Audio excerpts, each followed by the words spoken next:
Well, okay.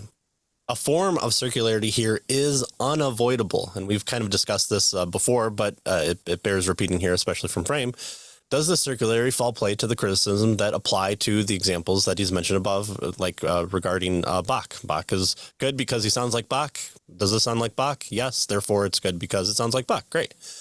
Well, he says, I think not. And he says, for these reasons, the circularity is very similar to the circularity that he's discussed earlier, with it not being a vicious kind, that, the ultimate standard will ultimately be the thing that you always apply to. And if you would go above that, then it's not your ultimate standard. So you have to come to some peak at some point, or that's not ultimately your ultimate standard. When we ask you, well, what's your ultimate standard? There is always kind of a circularity when we are dealing with an ultimate standard. If one standard of the truth is human reason, one can argue for that standard only by a rational argument, an argument that presupposes the truth of its conclusion. But similarly, right. And so, if reason is your standard, then how do you defend that standard? Right. Well, you give them an argument based on reason. Well, you're falling into circularity.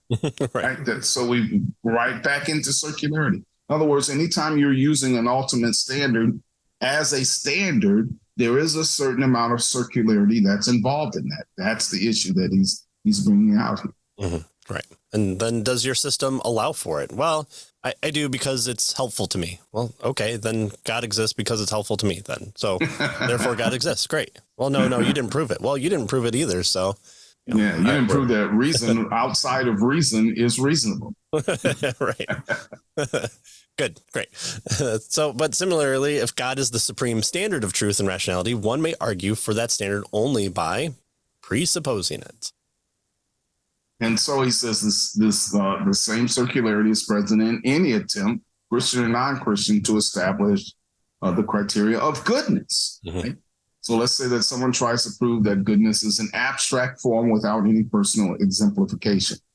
Well, if his abstract form is indeed the supreme standard, then he must show the content of the abstract form to be good by reference to the abstract form, right?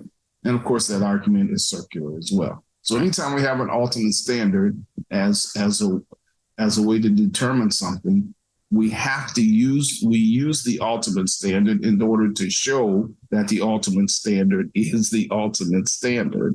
And yes, a certain amount of circularity is involved in that. So you can't get around that with regard to ultimate standards. Mm-hmm. The point he's trying to make here. Right.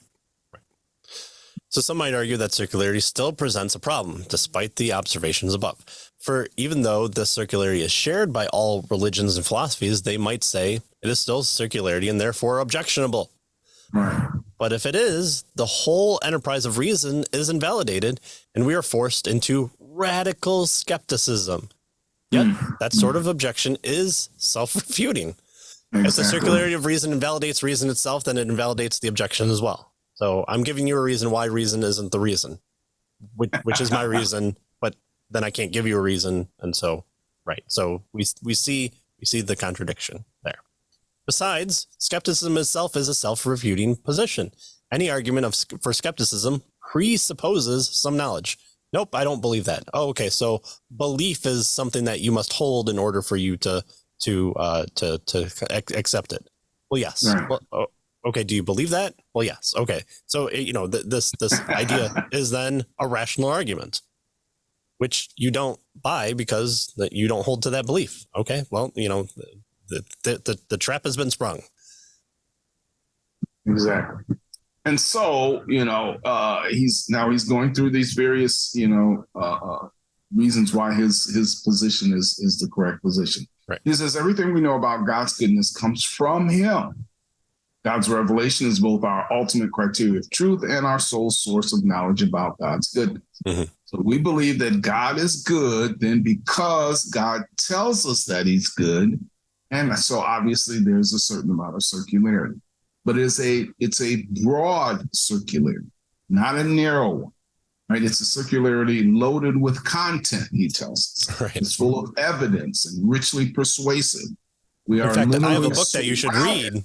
You should read this book that I have. I have many on my shelves that where he tells us about him. So let me give you a copy.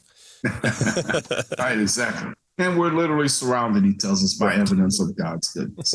And so, yes, this circularity objection seems to hold, but it doesn't have the strength that one would suggest that it does have. Right. Right. When we're looking at ultimate authorities, there is a certain amount of circularity. And when we look at God as the ultimate source of goodness, there is a certain amount of circularity in terms of evaluating. But it's not a vicious circularity. He calls it a broad circularity. It's not narrow.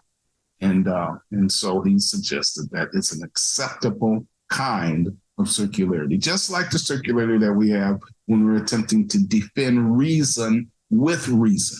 Mm-hmm. It's a circular argument. When we attempt to defend our empirical perceptions, right, our sense perceptions, how do I know that I'm having these sense perceptions? Well, because I'm having sense perception, right? It's a certain kind of circularity. Mm-hmm. So all those ultimate kinds of, standards, when we attempt to defend them, we have to use them in order to defend them. And so there's a certain kind of circularity there. And he suggests it's broad and not a narrow. Right. And then does the system that you propose as your worldview allow for those things? Because there are some worldviews, Eastern ones, that say, well, the sense perception that you're having isn't actually there. But then again, looks both ways before crossing the street on the busy street for the bus. So, and we discussed this with Nancy Pearcey's book, Finding Truth, and other ones as well of showing a kind of, from her perspective, kind of 5 points to evaluating worldviews as well. And so that can be of service to you as well.